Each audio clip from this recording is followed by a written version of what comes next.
অসাধারণ অসাধারণ, বিশেষ করে আপনার সিনেমাটোগ্রাফি এটা একেবারে আনপ্যারালাল। আর নিশোর অভিনয় মানে অন্য লেভেলে চলে গেছে, বাকি যারা ছিল তারাও চমৎকার অভিনয় করেছে, সব মিলে খুব চমৎকার একটা সিনেমা। আমি বাকিদেরকে দেখার জন্য বলবো আর কি। মুভিটা অসম্ভব সুন্দর ছিল। আমার অনেকগুলো মুহূর্ত গেছে যেখানে আমি চোখের পানি আটকে রাখতে পারিনি। এটা একটা মাস্ট ওয়াচ মুভি, সবাইকে বলবো মুভিটা আমার। অসাধারণ, মানে আমার মনে হয় না যে আমি কোনো বাংলাদেশি ফিল্ম দেখতেছি, সত্যি কথা।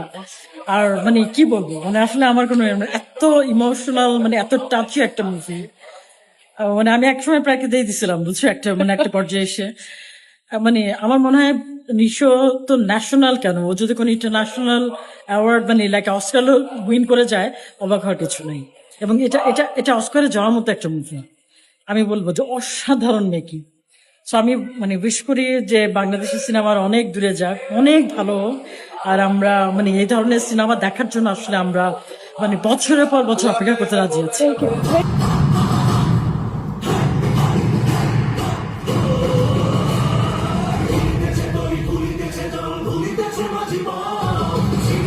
লেগেছে, এদের অনেক কাজ অনেক ভালো লেগেছে।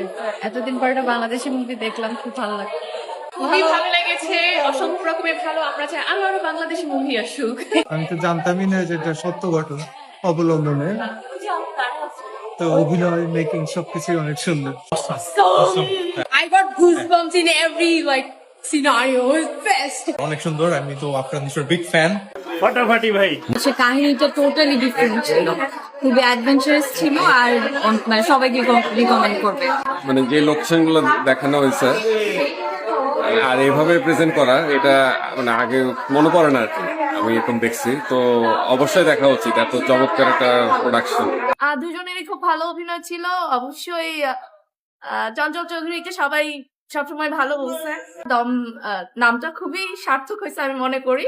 অনেক ভালো, অসাধারণ। আফরান নিশো হি ওয়াজ ফ্যান্টাস্টিক। আমি অন্যান্য মুভি সবই দেখছি। I was a great fan of Nisho. Makeup গুলো একদম অ্যাকুরেট ছিল, মনে হচ্ছে একদম রিয়েল। মুসলমান কা বাচ্চা গুলি করো।